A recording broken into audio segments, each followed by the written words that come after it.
আসসালামু আলাইকুম ওয়া রাহমাতুল্লাহি ওয়া বারাকাতুহু।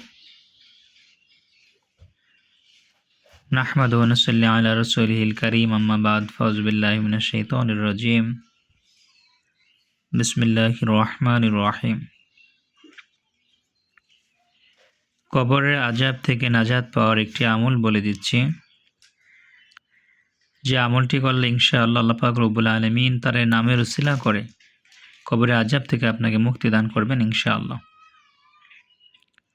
সম্মানিত দর্শক, আল্লাহর একটি গুণবাচক নাম ইয়া বারিউ,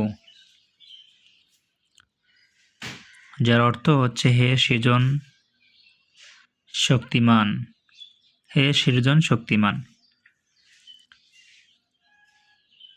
এ নামের অনেকগুলো ফজিলত রয়েছে। কবরের আযাব থেকে মুক্তি লাভ করা যায়, আল্লাহর রহমত বর্ষিত হয়। চিকিৎসকেরা রোগ নির্ণয় করার জন্য, হাজিরা দেখার জন্য উক্ত নামের আমল করে থাকেন। আরও অসংখ্য ফজিলত রয়েছে। যেহেতু এটি একটি আল্লাহ তাআলার সিফাতি নাম, এ নামের আমলের দ্বারা আপনি অনেক ফায়দা লাভ করতে পারবেন ইনশাআল্লাহ। কবরের আযাব থেকে নাজাত পাওয়ার জন্য যেই ব্যক্তি প্রত্যেক দিন ৫ ওয়াক্ত নামাজের পরে ৭ বার করে উক্ত নামের আমল করিবেন, ইয়া বারিউ এইভাবে ৭ বার করে যিনি পাঠ করবেন, আল্লাহর এই নামটি আল্লাহ পাক রব্বুল আলামিন এ নামের উসিলা করে কবরের আযাব থেকে উক্ত ব্যক্তিকে নাজাত দান করবেন ইনশাআল্লাহ। আল্লাহ আমাদের সকলকে আমলটি করার তৌফিক দান করুক। আল্লাহুম্মা আমিন। আসসালামু আলাইকুম ওয়া রাহমাতুল্লাহি ওয়া বারাকাতুহু।